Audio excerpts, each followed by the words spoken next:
Bismillahirrahmanirrahim. Assalamualaikum warahmatullahi wabarakatuh. Okay, hari ini kita akan bincangkan jawapan bagi tugasan pelajar yang telah diberikan semasa cuti baru-baru ni. Okay, so cikgu harap pelajar dapat semak semula jawapan yang telah dituliskan. Okay. So, untuk soalan yang pertama, okay, kita baca soalan dulu, iaitu Raja 1.1 menunjukkan dua jenis makanan J dan K. Namakan kelas makanan bagi J dan K. Okay, so soalan minta kelas makanan. Jadi apa yang dimaksudkan dengan kelas makanan tu ialah 7 kelas makanan kita.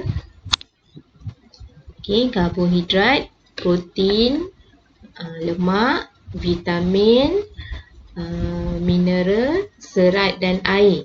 Jadi bagi kelas makanan untuk J, jawapannya ialah karbohidrat. Manakala bagi kelas makanan untuk K, bagi jawapan yang diberikan oleh pelajar ini ialah protein. Okey, tetapi untuk K, kita ada pilihan jawapan yang lain juga. Contohnya susu juga mengandungi mineral, vitamin,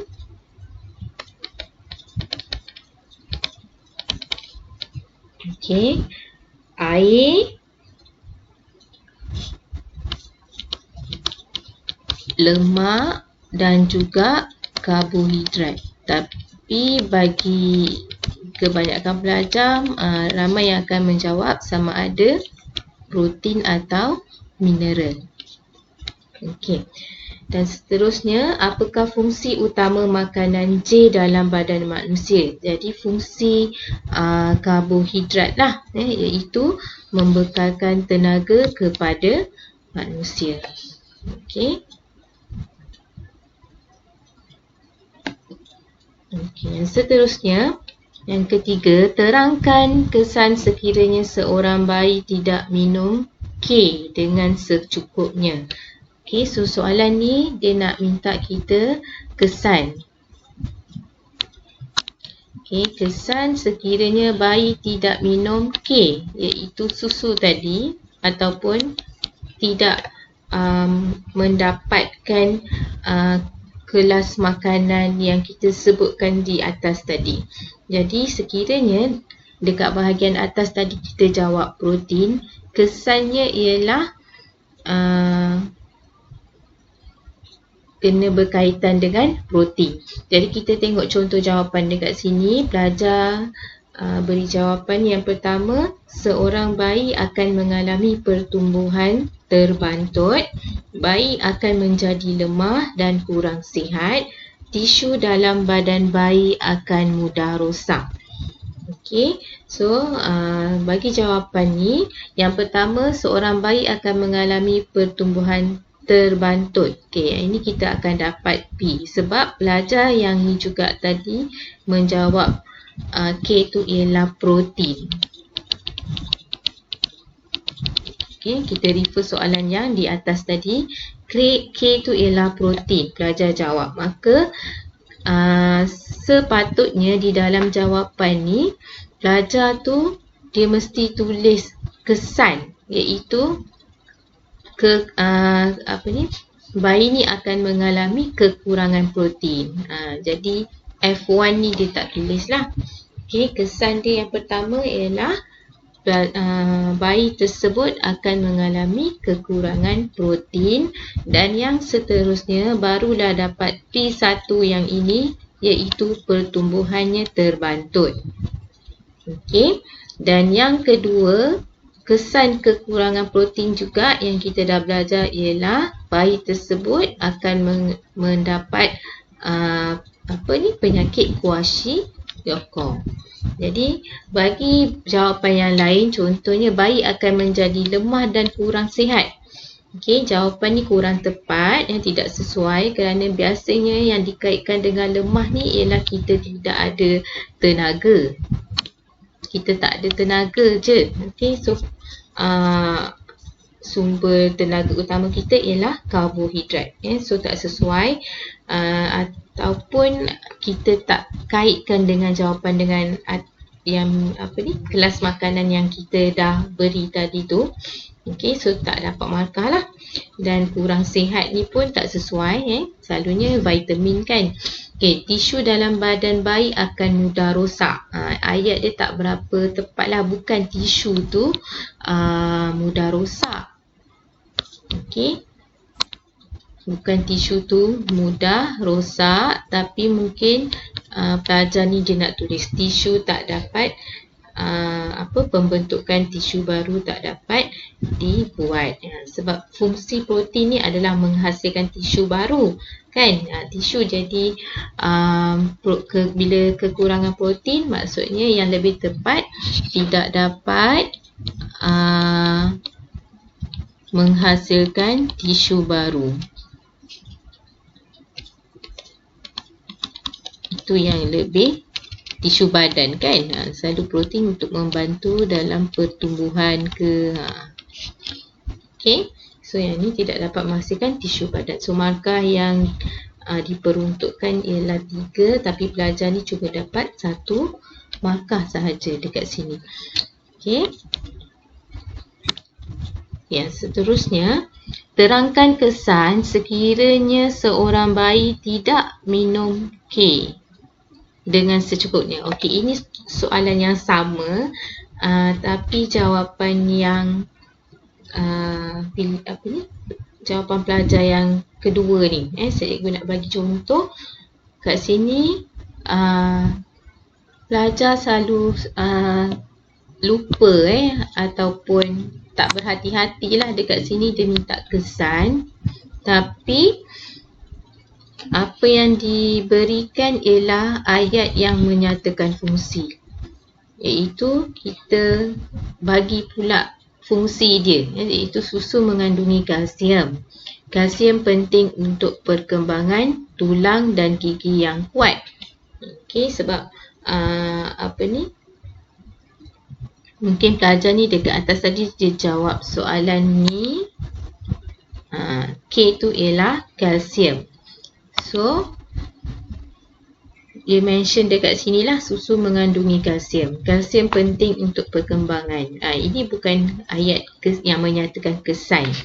Okey, so nombor 3 ni barulah dia nak menyatakan kesan. Tapi pelajar akan dapat markah dia 1 je lah. Sebab 1 poin je yang ada kan. Kekurangannya menyebabkan tulang bayi rapuh dan gigi tidak kuat. Okey, so kesan kekurangan tu kita kena utamakan dulu, bukan ayat yang menyatakan fungsi. Sebenarnya tak perlu tulis. Bila kita tulis, kita akan menggunakan ruang jawapan yang sepatutnya kita gunakan untuk tulis huraian kepada kesan tu. Okey, nak terangkan kesan tu. Okey, soalan yang seterusnya, B, Rajah 1.2 menunjukkan pemecahan maltosa yang berlaku dalam ileum. Okey, so struktur maltosa dipecahkan kepada 2 molekul N oleh enzim M. Okey, yang pertama, namakan enzim M dan molekul N. So, enzim yang terlibat untuk menghuraikan maltosa ialah maltase. Okey, maltase. Manakala molekul N yang terbentuk ialah glukosa. Okey, yang ni yang pelajar perlu hafal. Okey, so 2 markah. Yang seterusnya, terangkan tindak balas kimia yang ditunjukkan dalam Rajah 1.2. Okey, jawapan yang diberi ialah molekul maltosa ialah molekul yang kompleks. Maltosa dicernakan dengan tindakan enzim maltase dengan kehadiran air. Proses ini dinamakan hidrolisis pemecahan ikatan maltosa membentuk glukosa. Okey. So ayat yang pertama tu molekul maltosa ialah molekul yang kompleks ni, tak ada markah, tak perlu nyatakan. Tapi sebab kita nak terangkan tindak balas kimia ni, apa yang berlaku ialah maltosa dicernakan, dapat P2. Dicernakan, dalam proses tersebut dia melibatkan atau menggunakan air. Jadi dengan kehadiran air dapat P3. Proses tersebut ialah proses hidrolisis, dapat P1. Hidrolisis.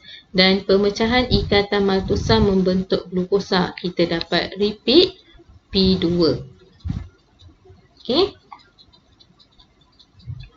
So markah yang diperolehi oleh pelajar ni ialah 3. Apa yang tak ada, yang ada satu poin lagi, iaitu proses ini menghasilkan 2 molekul glukosa. Macam pelajar ni dia tulis membentuk glukosa kan. Jadi sepatutnya dia tulis 2 molekul glukosa terbentuk. Itu untuk P4. Okey. So walau bagaimanapun pelajar ni dapat 3 markah lah. Okey, nyatakan kesan kepada tindak balas kimia sekiranya enzim M tidak digunakan. So dalam proses hidrolisis memang memerlukan enzim M ataupun enzim maltase tadi. Tapi sekiranya enzim tu tidak digunakan, maltosa tidak dapat dicernakan kepada glukosa. Ayat ni menunjukkan tak ada proses pencernaan langsung. Tak tepat. Tapi sebaliknya proses tu berlaku tapi pada kadar yang perlahan. So jawapan yang bawah ni lebih tepat. Tindak balas akan menjadi perlahan atau lambat. Ataupun kita kata kadar tindak balas dia rendah. Itu dapat 1 markah. Kalau kita kata dia tak berlaku langsung atau terhenti, tu tidak tepat.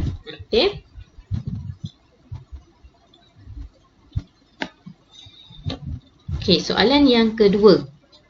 Iaitu berkaitan dengan tajuk pembahagian sel. Rajah 2 menunjukkan 2 sel haiwan yang menjalani pembahagian sel X dan pembahagian sel Y. Perhatikan diagram, kerana dalam diagram itulah kita dapatkan maklumat. So 2 jenis pembahagian. Namakan jenis pembahagian sel X dan sel Y. Pembahagian sel ni, jenis pembahagian sel X ialah mitosis.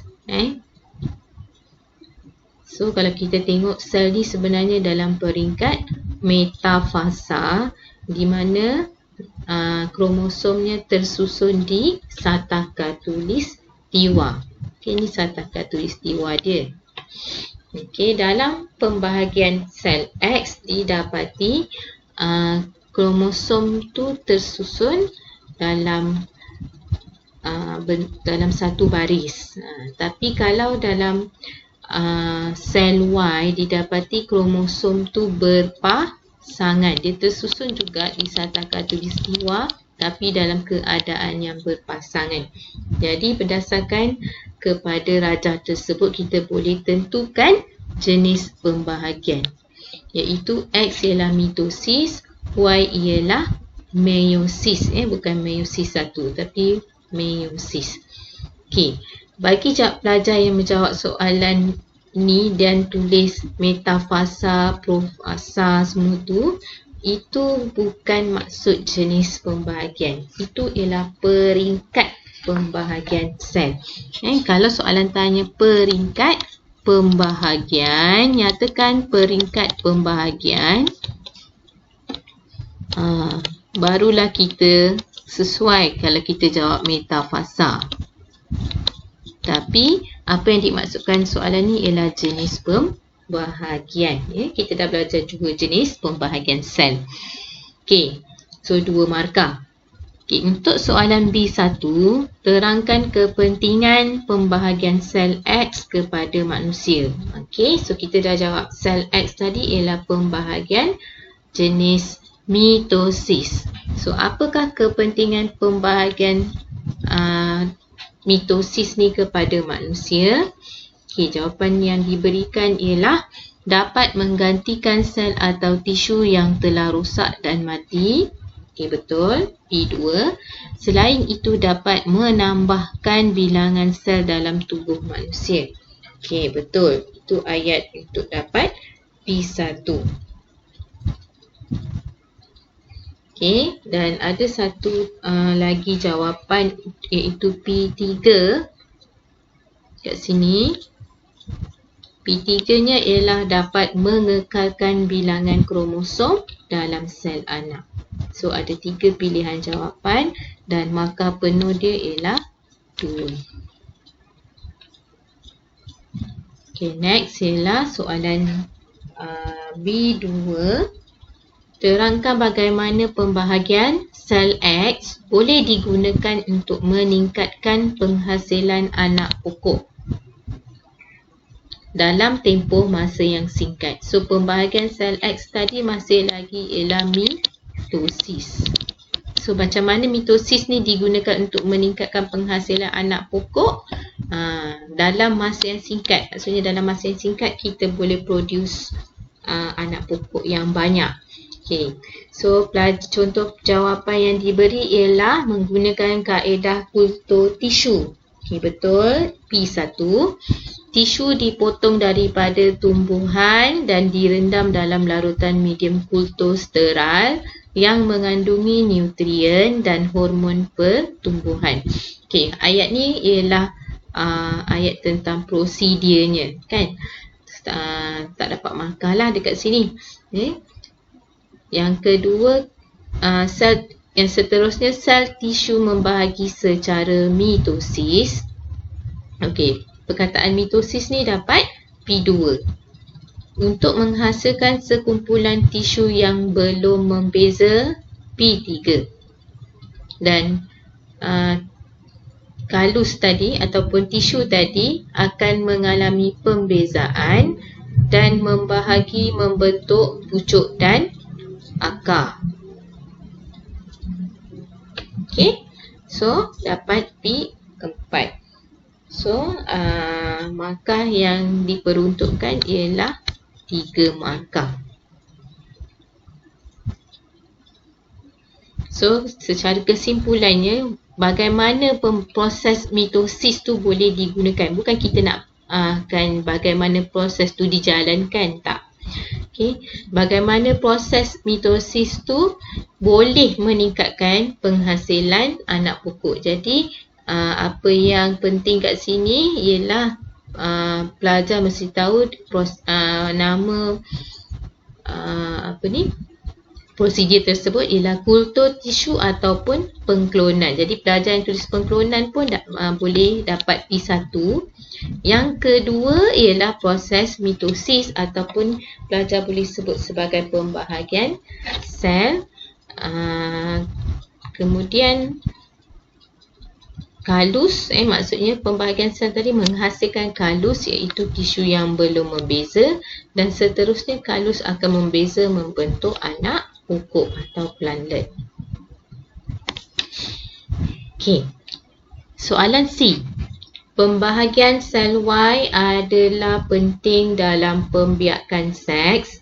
Pembahagian sel ini memastikan bilangan kromosom dikekalkan dari satu generasi ke generasi seterusnya. Okey, terangkan bagaimana ini berlaku.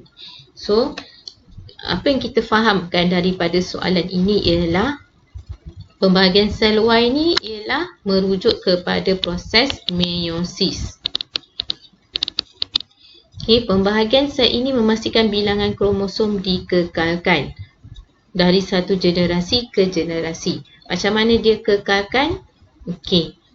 Sebab meiosis ni hanya melibatkan penghasilan gamet, dan gamet yang dihasilkan akan mempunyai separuh kromosom daripada induk, iaitu N.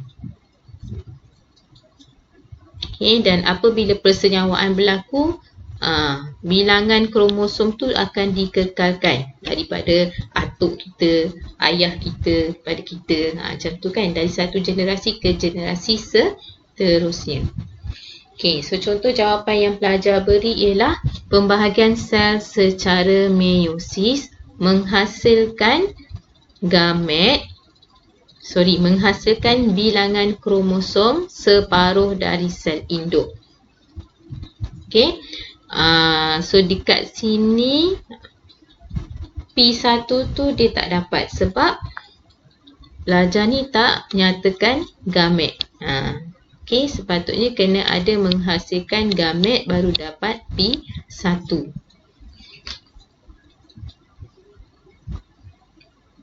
Okay. P2 ialah bilangan kromosom separuh dari sel induk. Ini ialah P2, iaitu menyatakan gamet yang dihasilkan tu adalah sifatnya haploid. So dapat P2. Menghasilkan bilangan kromosom separuh dari sel induk kan. Tu haploid. Dan apabila persenyawaan berlaku dapat P3, bilangan kromosom adalah sama dengan sel induk. Maksudnya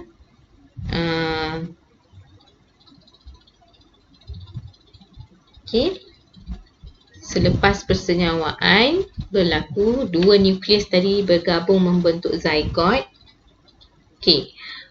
So bilangan kromosom adalah sama dengan sel induk ni tak boleh dapat. Kat sini P4 ni tak ada. Sebab dia tak menyatakan, bukan kita nak sama dengan sel induk tu, tapi kita nak sama ataupun kita nak dia kekal dari satu generasi ke generasi.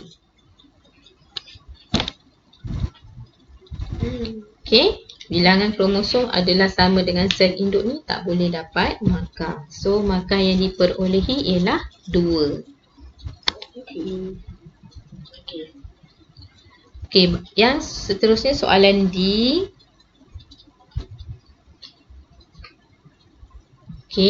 Bahan karsinogen seperti pewarna makanan boleh menyebabkan sel anak yang terhasil dari pembahagian sel Y mempunyai bilangan kromosom yang berbeza.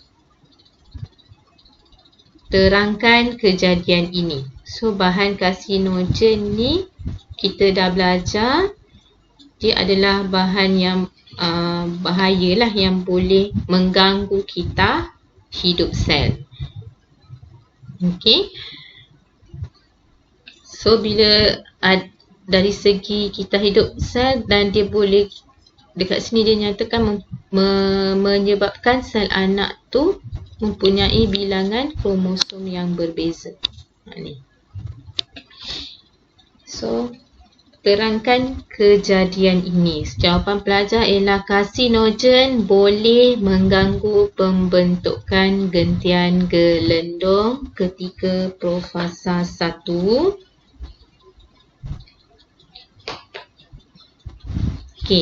So disebabkan soalan ni mention tentang pembahagian sel, maka ini ialah meiosis.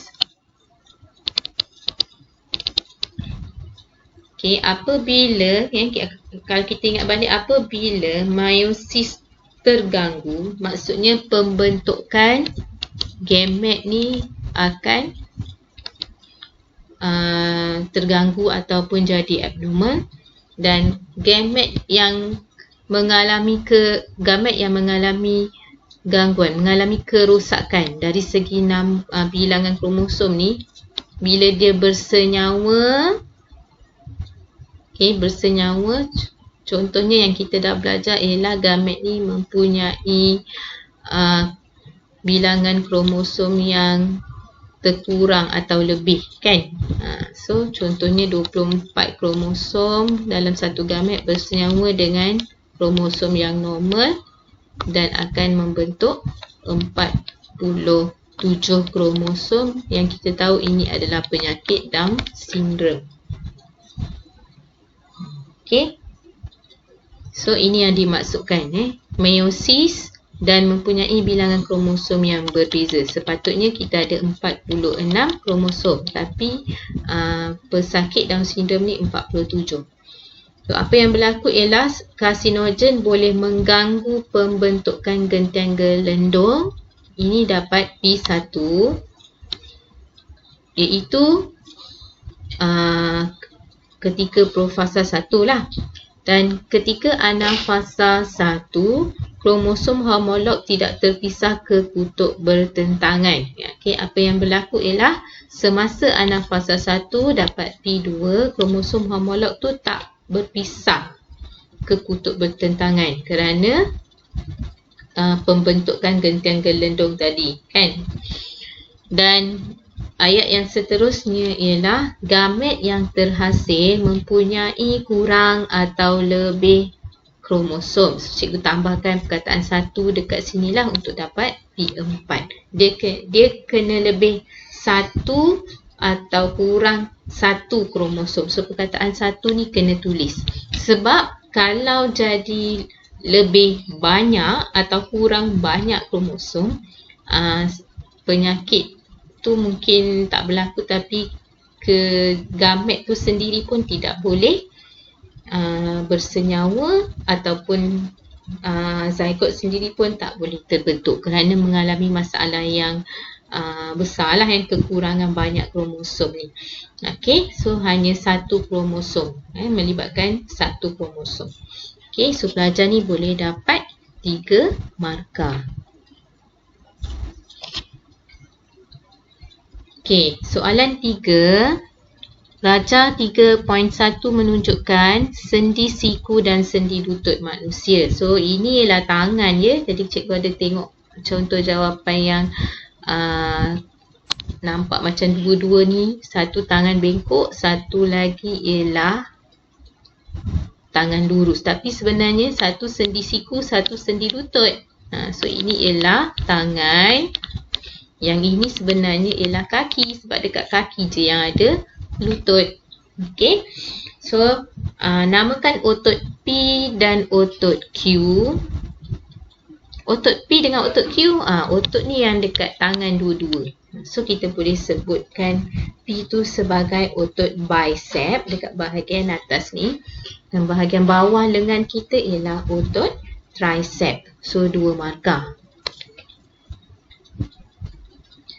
Okey. Kemudian otot P dan otot Q adalah otot yang berantagonis. Terangkan tindakan otot-otot ini yang menggerakkan lengan. Jadi menggerakkan lengan ni dia tak nyatakan sama ada bengkok atau lurus. Jadi pelajar boleh pilih mana-mana jawapan lah. Sama ada kita nak sebutkan pasal lurus ke atau bengkok. Lagipun markah dia 2 saja, kan. Okey. So untuk menghasilkan daya tarikan, otot bicep akan mengecut, manakala otot tricep akan mengendur. Okey, jadi cikgu bagi dekat sini otot bicep mengecut, otot tricep mengendur ni sebagai P1. Untuk membengkokkan lengan. Jadi kesannya bila kita tengok bicep mengecut, tricep mengendur, lengan akan bengkok. So dapat P2. Maksudnya betul lah perkaitan dia tu. Okey, dah dapat full mark dah, 2 markah kat sini. Tapi pelajar yang sama ni juga jawapan dia lebih panjang lah. Untuk meluruskan lengan. Meluruskan lengan ni dapat repeat P2. Ulang point yang sama walaupun maksud dia berbeza, kan. Otot tricep akan mengecut manakala otot bicep mengendur. Dapat repeat P1. So markah dia 2 sahaja. Okay, nyatakan nyatakan 2 persamaan otot Q dan otot R. Otot Q ialah otot otot Q ialah otot tricep. Q tricep. Okay, otot R ialah otot peha, iaitu quadricep. Jadi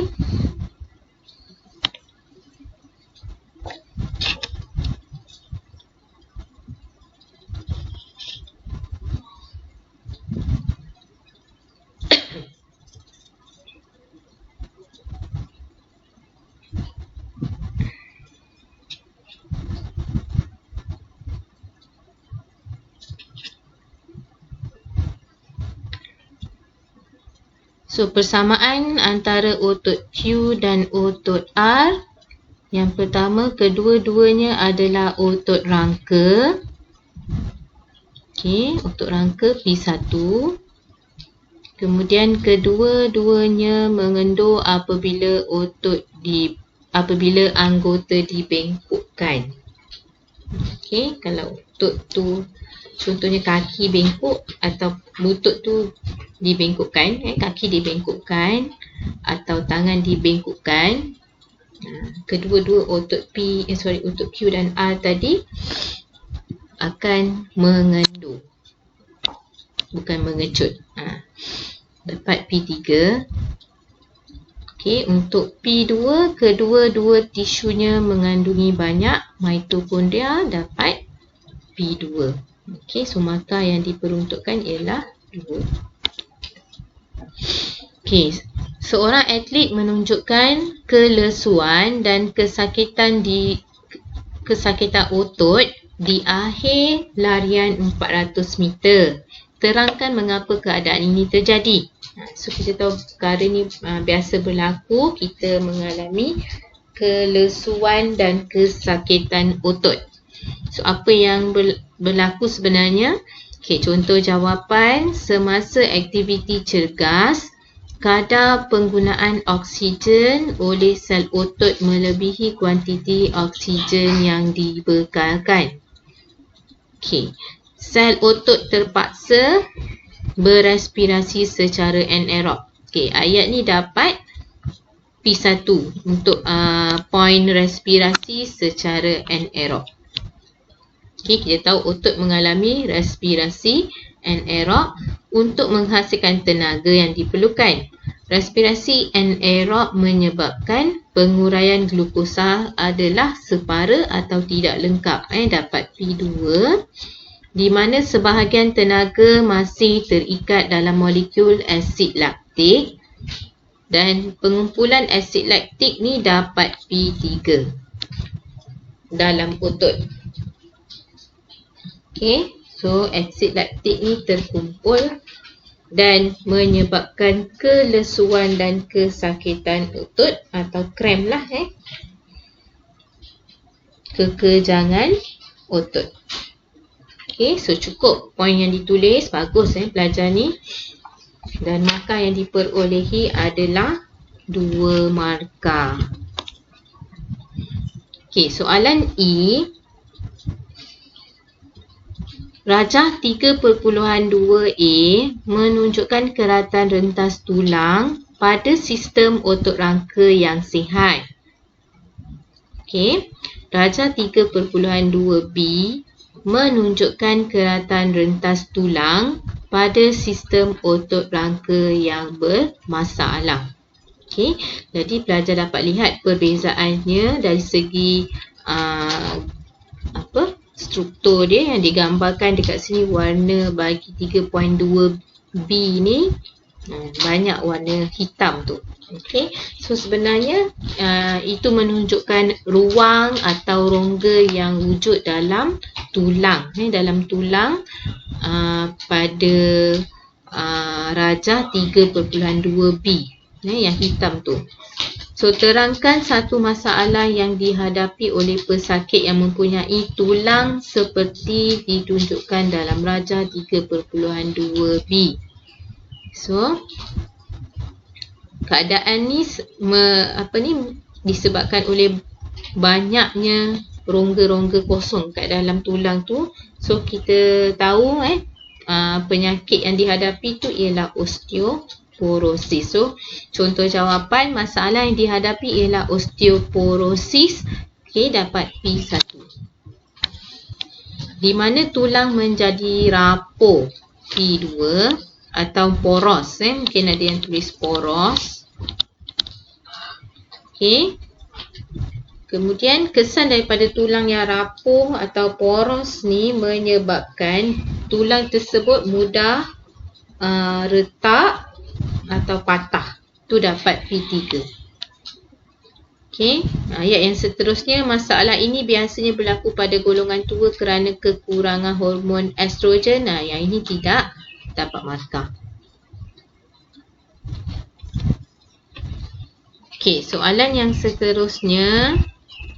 Distrofi otot merupakan penyakit terangkai seks. Terangkan bagaimana seorang budak lelaki mewarisi gen yang menyebabkan penyakit ini. So, penyakit distrofi otot sebenarnya ialah penyakit keturunan atau penyakit genetik yang boleh diwarisi. Okey, so terangkan bagaimana seorang budak lelaki mewarisi gen tersebut. Okey, mungkin soalan ni tak sampai dekat kita ada bab yang kita tak belajar lagi kan, bab 5 dengan bab 6 tu. So dalam bab 5 kita akan belajar tentang penyakit terangkai seks sebenarnya. Okey. Walau bagaimanapun cikgu berikan jawapan dekat sinilah berdasarkan jawapan pelajar juga. Okey, yang pertama, distrofi otot ni disebabkan oleh allele yang resesif yang dibawa oleh kromosom seks. Allele resesif ni juga akan belajar dalam bab 5 yang dibawa oleh kromosom seks X. So ibu ni yang kromosom seks X ni kromosom yang terdapat pada perempuan kan. Perempuan dia akan mempunyai 2 kromosom X. Tapi bagi lelaki dia mempunyai 1 kromosom X.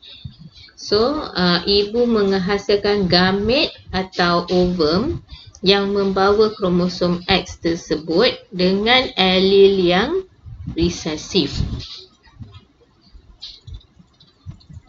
So, itu dapat P2. Okay, P2. Yang ni P1, ini P2. P3-nya ialah budak lelaki tu mewarisi kromosom X tu dari ibunya. Itu ialah ayat untuk P3.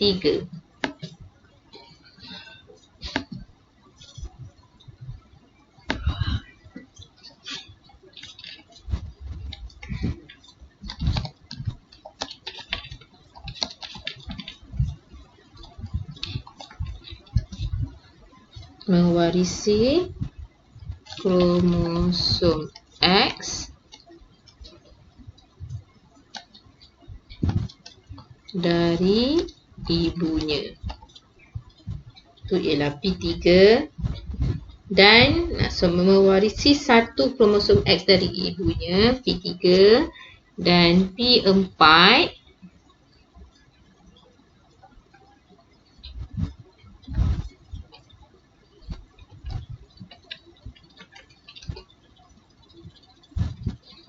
dan 1 kromosom Y dari bapanya. Untuk dapat P4. Okay, so maka cuma 2 saja dekat sini. Okay, next ialah soalan 4. Darjah 4.1 menunjukkan penghantaran impuls saraf bagi satu tindakan refleks. Okay, so tindakan refleks dekat sini melibatkan jari. Betul tak? Jari yang tercucuk dengan pin. Okay, jari yang tercucuk dengan pin. So, soalan tanya namakan neuron S dan neuron T. Neuron S dekat sini iaitu neuron efferent. Sebab kalau kita tengok impuls tu daripada jari ni tadi dibawa oleh neuron T. So neuron T ni ialah afferent. Okay, so laluan impuls masuk kat sini, masuk ke dalam jirim kelabu, kemudian keluar semula. So yang keluar semula tu ialah neuron efferent S. Okay, nyatakan perbezaan antara neuron S dan neuron T dari aspek berikut. So ada banyak perbezaan yang boleh kita tulis untuk neuron S dan neuron T ni. Tapi bagi pelajar ni dia tulis neuron afferent tu, iaitu neuron T mempunyai akson yang pendek, manakala neuron efferent mempunyai akson yang panjang. Okay, dan jawapan yang lain yang boleh kita tulis ialah untuk neuron afferent mempunyai badan sel yang terletak dekat ganglion, badan sel yang terletak di dalam ganglion, manakala neuron efferent badan selnya terletak di jirim kelabu. Okay, kemudian neuron afferent mempunyai dendron yang panjang, manakala neuron efferent mempunyai dendron yang pendek. So kita boleh bezakan, selain daripada kita bezakan akson dia, kita juga boleh bezakan dari segi badan sel dan juga dendron. Okay, yang seterusnya kita nak bezakan dari segi fungsi pula. Okay, so untuk fungsi, neuron afferent membawa impuls saraf dari organ deria ke sistem saraf pusat, manakala neuron efferent membawa impuls saraf dari sistem saraf pusat ke otot atau kepada efektor. Okay, so kalau kita jawab soalan ni, sebenarnya kita kena mention impuls tu bergerak dari mana ke mana. Okay, baru dapat markah penuh. Kalau pelajar tulis afferent membawa impuls ke sistem saraf pusat saja, tak ada sebut dari organ deria, pelajar tu tak akan dapat markah penuh. Okay, next ialah terangkan tindakan refleks yang ditunjukkan dalam darjah 4.1. Okay. Macam mana kita nak terangkan tindakan refleks tu? Okay. So, jawapan pelajar dekat sini, cikgu bagi markah penuh. Okay. Memang baik jawapannya. So, yang pertama, reseptor deria di kulit jari mengesan rangsangan. Okay, so dekat jari yang mula-mula sekali, reseptor tu akan kesan rangsangan sakit. Tu dapat P1. Dan mencetuskan impuls saraf yang ni pun dapat P1. So kita tulis repeat P1. Okay, mengesan rangsangan atau mencetuskan impuls dapat P1. Dan dihantar ke saraf tunjang oleh neuron afferent. Okay, ayat ni dapat P2. Kemudian, impuls saraf dihantar ke interneuron ataupun ke neuron efferent dapat P3. 2 dihantar ke interneuron dapat P3 atau dihantar ke neuron efferent pun dapat P3. Kemudian neuron efferent menghantar impuls ke otot rangka P4 yang menyebabkan otot mengecut dan mengendur. Okey. Kesan dia sebenarnya ialah otot tu mengecut. So cikgu bagi P5 dekat otot mengecut. Mengendur tu ialah kesan sampingan dia. Macam pasangan dia kan. Jadi otot mengecut dan mengendur untuk menarik jari dari pin tersebut. So pelajar ni dapat full mark 3 markah. Okay, next ialah Rajah menunjukkan mekanisme suap balik negatif dalam pengawal aturan suhu badan.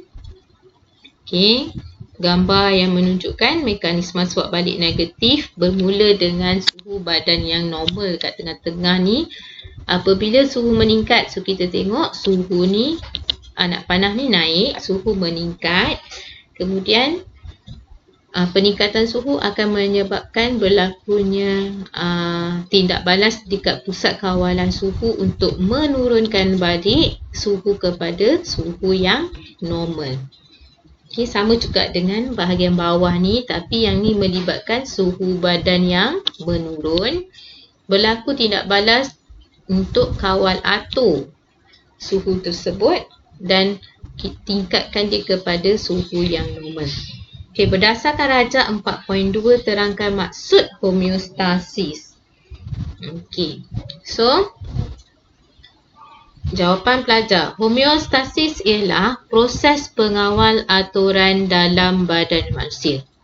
Ini ada ayat yang kurang tepat sikit, iaitu proses homeostasis ialah proses pengawal aturan suhu. Kita ambil suhu sebab kita based on diagram.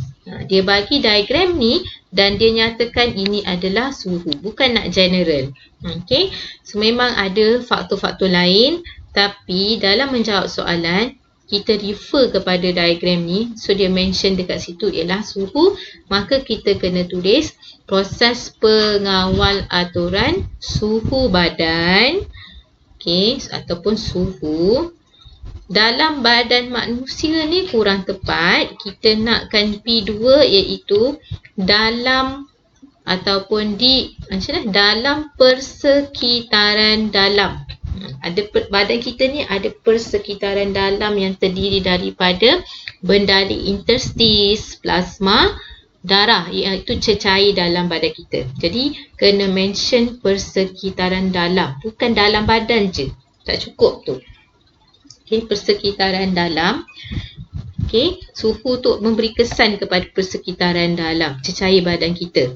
So ini menyebabkan peningkatan atau penurunan nilai akan mencetuskan satu mekanisme homeostasis untuk mengembalikan ke paras normal. So cikgu bagi dekat P3 lah. Sepatutnya dia kena sebut lah suhu tu dapat dikekalkan pada paras normal ataupun pada 37 darjah Celsius. Okey. So markah yang diperolehi oleh pelajar ini ialah P3 saja. So satu markah. P1 ni tak dapat sebenarnya. Okey, P1 ni dia tak lengkap, cuma dapat P3. Tapi ini ialah point P1 lah untuk rujukan pelajar. Okey, next ialah soalan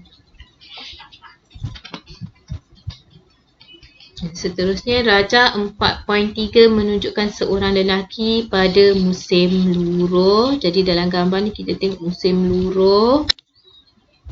Suhu yang dicatatkan ialah 10 degree Celsius. Terangkan gerak balas salur-salur darahnya semasa pengawal aturan suhu badannya pada suhu 10 darjah Celsius tadi. Okey. So jawapan dekat sini, tindakan pemvasocerutan berlaku di mana kapilari darah mengecut. Okey, perkataan pemvasocerutan ataupun salur darah mengecut dapat P1. P dan seterusnya menyebabkan diameter kapilari darah berkurang. Ini ialah repeat P1. Kurang darah di bawah berhampiran permukaan kulit. Itu dapat P2. Ayat tu dapat P2. Kurang darah dibawa ke kulit dan kadar kehilangan haba dari badan berkurang dapat P3.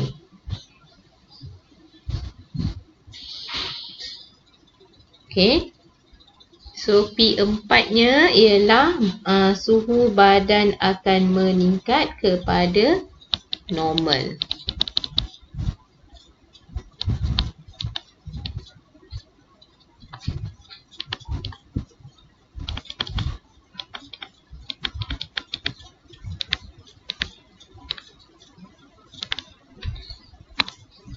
Okay, next soalan 5.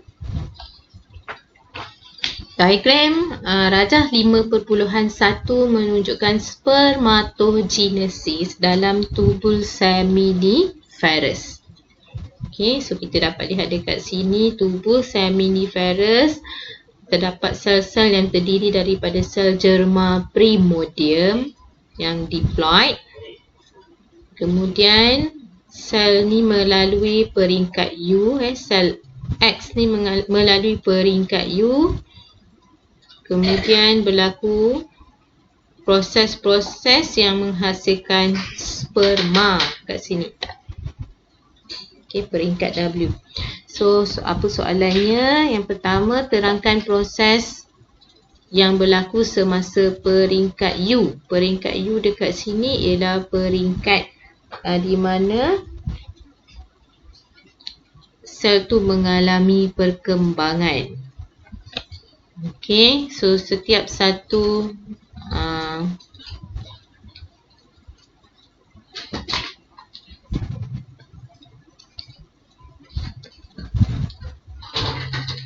sel germa primordium 2N akan mengalami mitosis berulang untuk menghasilkan sel yang X tu. Sel germa primordium dekat sini dia akan mengalami mitosis berulang. Walaupun berulang, tapi kita ambil satu daripada sel yang terhasil lah, iaitu sel X ni. Sel X ni ialah spermatogonium. X ni ialah spermatogonium hasil daripada mitosis berulang. Kemudian spermatogonium mengalami peringkat U, iaitu peringkat perkembangan.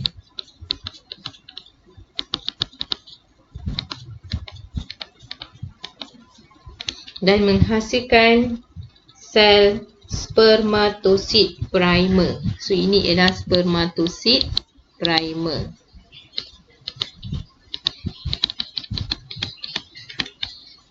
Yang diploid. Okay, spermatosid primer akan mengalami meiosis 1 untuk menghasilkan spermatosid sekunder. So yang ini ialah spermatosid sekunder. Ini primer, sekunder. Ini maksudnya ialah meiosis 1. Proses yang terlibat ialah meiosis 1. So ini ialah meiosis 2. Sama juga, ini pun meiosis 2. Menghasilkan spermatid. Dan juga seterusnya spermatid mengalami pembezaan dan pengkhususan menghasilkan sperma. So peringkat W ni mengalami pembezaan. Okey. So terangkan proses yang berlaku semasa peringkat U.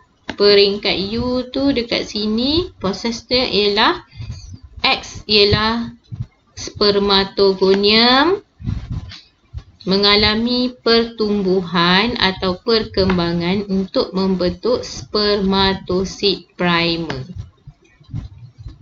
Okey. So kita kena nyatakan X tu ialah spermatogonium. Dia mengalami perkembangan atau pertumbuhan dan menghasilkan spermatosid primer. So markah yang dapat ialah sebenarnya kat sini mungkin tak dapat untuk setiap satu spermatogonium, ataupun yang ni boleh dapat P1 lah.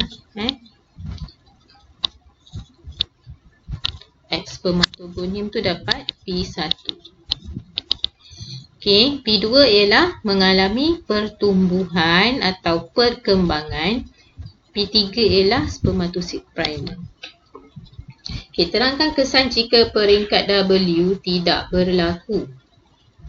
Peringkat W ialah bahagian ni. Peringkat W ni. Kalau tak ada peringkat W, maksudnya tak ada peringkat pembezaan lah. Apa yang berlaku ialah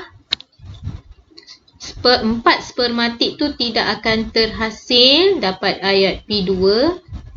Dapat P2. Sperma tidak akan terbentuk. Maksudnya ini ialah repeat P2 untuk sebut tentang sperma tak terbentuk ni. Persenyawaan tidak dapat dilakukan, betul. P1-nya ialah tiada pembezaan dan pengkhususan. So, pelajar perlu menyatakan proses tu. Pembezaan dengan pengkhususan tu tak berlaku. Okey, spermatik tidak berkembang menjadi sperma lah sepatutnya kan.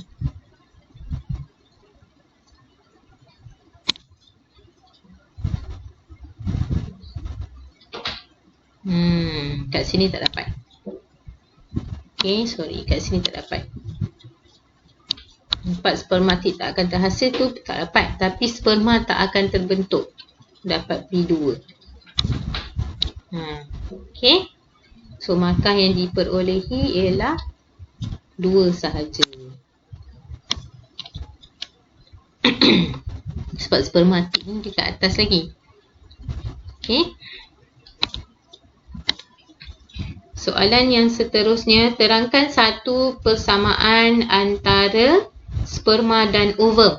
Okey, persamaan dia yang pertama, sperma dan ovum adalah haploid P1 bagi mengekalkan bilangan kromosom dalam sel induk dari satu generasi ke satu generasi. Okey, ayat ni tak dapat markah. P2-nya ialah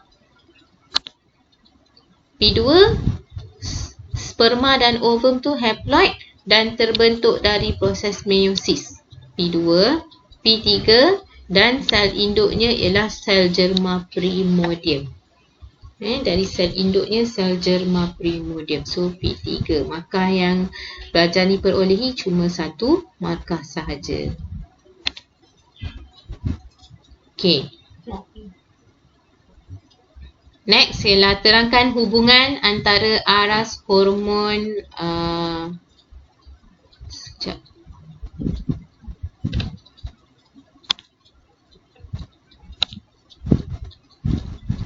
diagram Raja 5.2 menunjukkan perubahan semasa satu kita haid.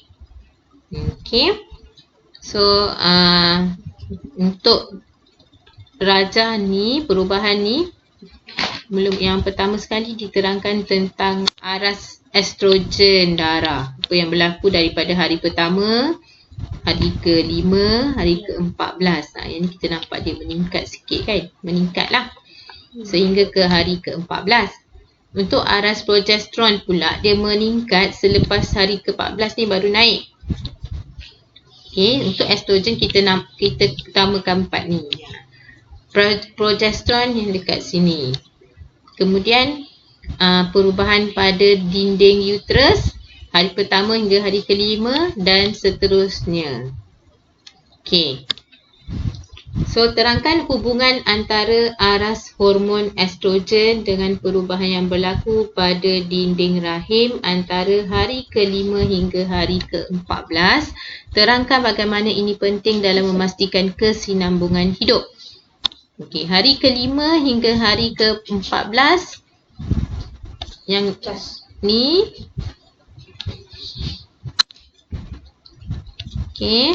Untuk estrogen dengan perubahan dinding. So kita dapati aras estrogen ni, apabila aras estrogen meningkat, ketebalan dinding endometrium juga meningkat. So jawapan pelajar dekat sini, fungsi hormon estrogen adalah untuk membaiki dinding endometrium semasa kita haid. Dalam hari ke-5 hingga hari ke-14, kepekatan aras estrogen adalah cukup tinggi untuk memastikan dinding endometrium bersedia untuk penempelan embryo. jika persenyawaan berlaku. So cikgu bagi dia P4 untuk dinding endometrium dia bersedia untuk penempelan. Okey.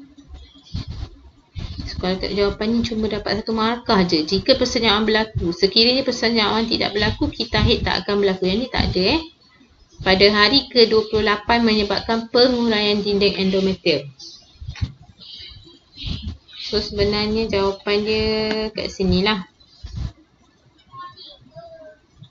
Kita nak yang pertama sekali, kenapa dinding endometrium tu boleh meningkat disebabkan oleh estrogen, kan?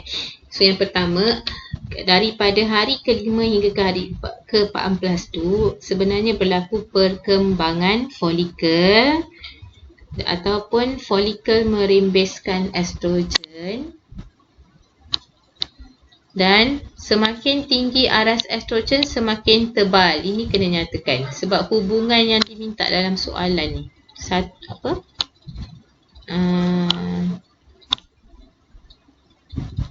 Hubungan. Ni soalan tanya hubungan. So hubungannya ialah semakin tinggi aras estrogen semakin tebal dinding endometrium. Ni ayat hubungan.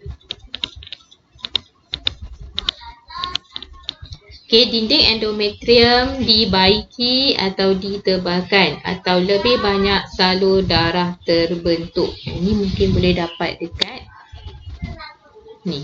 Fungsi estrogen adalah untuk membaiki dinding endometrium. P3. P4 sebagai persediaan untuk penempelan embrio. Berarti pelajar dapat. P5 untuk membekalkan nutrien kepada perkembangan embrio. Okey, yang tu tak dinyatakan.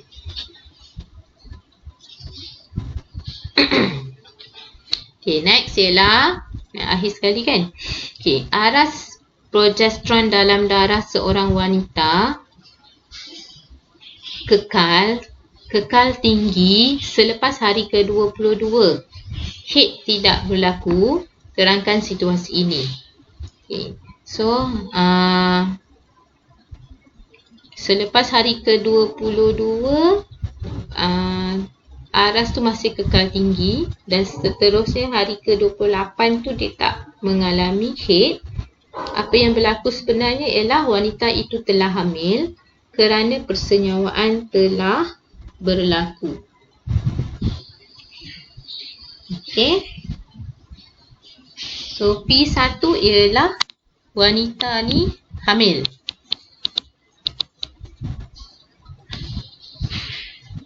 Bukan persenyawaan telah berlaku. Wanita itu hamil ataupun berlaku penempelan. P1 ni kita boleh juga tulis. Kalau ada pelajar lain tulis penempelan embrio berlaku. Dapat P1 ataupun embrio berkembang. Kemudian ini menyebabkan aras progesteron tinggi kerana korpus luteum tidak merosot. Okey, korpus luteum tidak merosot ni dapat B2.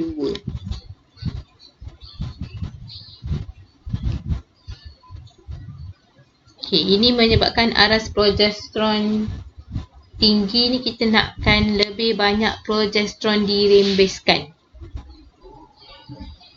Okey, sebab tak ada korpus penyusutan korpus luteum. Pada masa tersebut endometrium terus berkembang dan memberi nutrien kepada embrio. Dan sementara itu wanita itu tidak akan mengalami haid lagi. Ini tak ada markah. Okey. P3-nya ada kat bawah ni. Lebih banyak progesteron dirembeskan. Kita bukan nak progesteron tu tinggi tapi nak sebutkan lebih banyak dirembeskan. Dan P4, progesteron mengekalkan ketebalan endometrium. So, dia dirembeskan lebih banyak untuk mengekalkan ketebalan endometrium tu dalam tempoh kehamilan. Terutamanya pada peringkat awal. Okey. So, sekian saja untuk soalan struktur. Jadi untuk soalan esei nanti kita akan